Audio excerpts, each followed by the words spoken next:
Hello बच्चों, let us see this problem.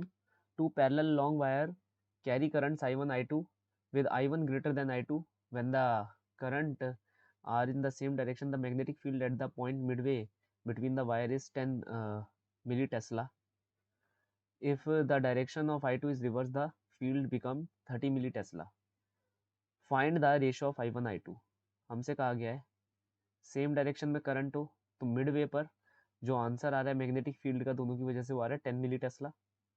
अगर opposite direction में चला जाए तो आंसर कितना आ रहा है 30 मिली टेस्ला। ठीक है, if the direction of I two is reverse, मैंने आई टू का डायरेक्शन रिवर्स कर दिया तो कितने आंसर आ रहा है 30 मिली टेस्ला। हमसे ये पूछा जा रहा है आई वन और आई टू की रेशो निकालो।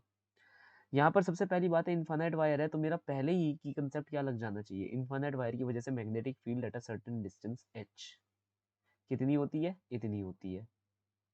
अब अगर मैं यहाँ पर ध्यान से देखूं दोनों की वजह से मैग्नेटिक फील्ड यहाँ पर आ रही है 10 मिली टेस्ला। मैं यहाँ पर एक और चीज लगाना चाहूंगा, राइट हैंड रूल। उससे मुझे पता चल जाएगा कि मैग्नेटिक फील्ड किस डायरेक्शन में आ रही है। आई वन की वजह से अंदर आ रही है, आई टू की वजह से बाहर आ रही है। यहाँ पर आई वन की वजह से अंदर आ रही है और आई टू की वजह से भी क्या है हमारी अंदर ही आ रही है, यहाँ ऐड हो रही है।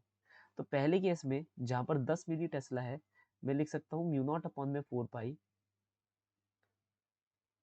आई वन अपॉन में एच। देखो ये कितनी दूरी पर है, क्योंकि ये मिडवे पर है ना, लेटस से द दूरी इज 2d, तो ये मिडवे पे है तो यहाँ से d और यहाँ से d, तो mu not upon 4 pi I one upon D.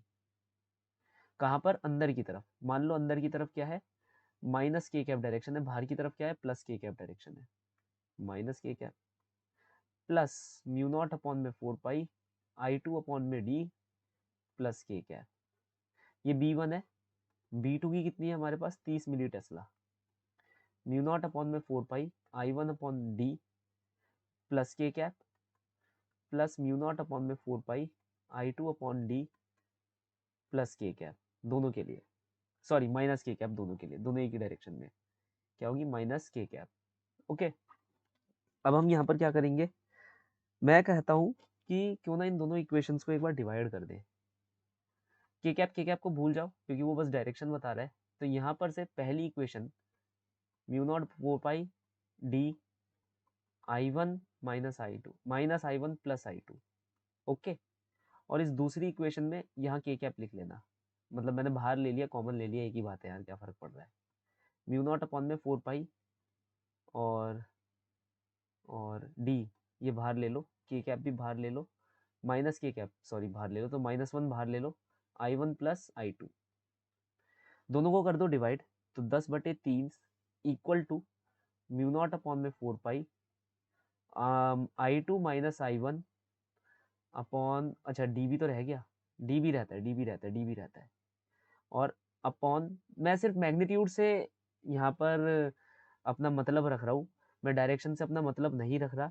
तो तुम चाहो तो वैसे भी यहाँ पर देखो मैग्नीट्यूड ही दे रखा है, तो यहाँ पर मैं बेसिकली मॉडुलस रखना ज़्यादा पसंद करूँगा। ठीक है, ये मैंने मॉडुलस रख दिया, ये लो। ठीक है, अब इसमें कोई किसी को प्रॉब्लम नहीं होनी चाहिए, मैंने यहाँ मॉडुलस रख दिया है, मॉडुलस, क्योंकि ये सिर्फ मुझे मैग्नीट्यूड दे रखा है, डायरेक्शन वैसे भी नहीं दे रखा। तो सिर्फ और सिर्फ हमें डायरेक्शन से मतलब नहीं होना चाहिए, हमें सिर्फ किससे मतलब होना चाहिए, मैग्नीट्यूड से। तो ये जो के कैप है उसे भूल जाना है। ओके, क्योंकि याद रखो के कैप मतलब किसी भी यूनिट वेक्टर का मॉडुलस क्या होता है 1 होता है। यहाँ तक बात समझ आई। ओके, तो ये जो माइनस के कैप होगा इसका मॉडुलस क्या करेंगे हम 1 कर देंगे, क्योंकि सिर्फ मैग्नीट्यूड है। तो म्यू नॉट अपॉन में 4 पाई माइनस के कैप का तो अब कोई काम रह नहीं गया, तो आई one plus I two upon में डी। देखते हैं अब क्या क्या कट सकता है, क्या क्या कट नहीं सकता। ये कट जाएगा इससे, ये भी इससे कट गया, और तो कुछ नहीं रहता यहाँ पर। हाँ, ये इससे कट गया, तो आंसर आ रहा है 1/3 equal to I two minus I one plus I one plus I two equal to 3 times of I two minus I one. इसे इस तरफ ले जाओ तो 2 times of I one equal to 4 times of I two. I one by I two की value आ रही है 4, ओके, बाय 2, 4/2, तो ये आंसर आ रहा है 2। So the final solution of I1 by I2 is 2. Hope you understood well. Best of luck.